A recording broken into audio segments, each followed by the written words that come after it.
Hi guys, I'm going to talk to you today about actually something that was requested of me to speak about.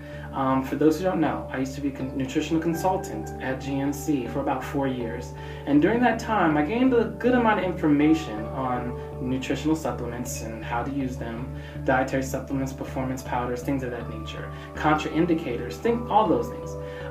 And this person asked me a question. I actually decided to share it with you.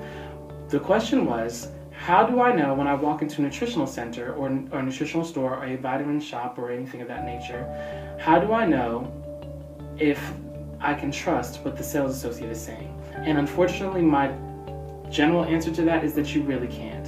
There's no specific way to know whether what someone is saying to you is completely right or wrong.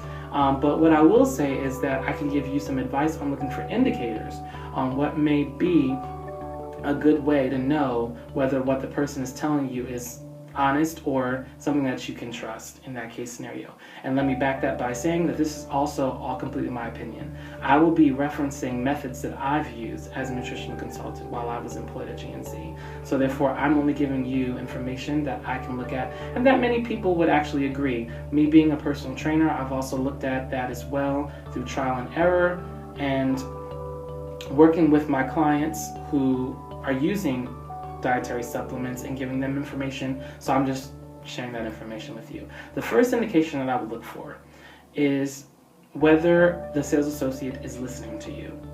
I've found that the biggest response that I get in making the best program for a customer is based on what they're telling me. Asking them questions. How are you eating? Are you exercising regularly? How often do you exercise? Are you sleeping? How heavy is your workload at school? How heavy is your workload at work? All those questions are very, very important to a person's wellness and their capability of physical activity. And that would also put a lot of perspective in a program. Okay, maybe we need to do a multivitamin, maybe we need to do a fish oil, maybe we need to do a fat burner. All those questions put into play. So if you find that your sales associate is not asking too many questions, that might be a red flag for you to pay attention. That maybe they might be the second indicator, which is just a salesman. Now, this does not make them either good or bad, or a bad person, or a bad salesman even. It's just a lot of nutritional centers and a lot of health stores, they hire salesmen. And because they hire salesmen, they just have a broad stroke on what the product is and what it does. And they give you that information, and that's all you have to work with. And sometimes that might not actually be what you're looking for. So with that second indicator being said, make sure that you can understand and identify the difference between a salesman and someone who actually has good knowledge on the product.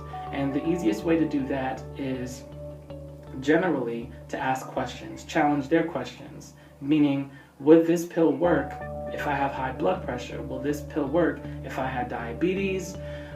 If I'm allergic to gelatin, can I take that? Most cases, most pills are gelatin or capsules. So those are some questions that you could ask.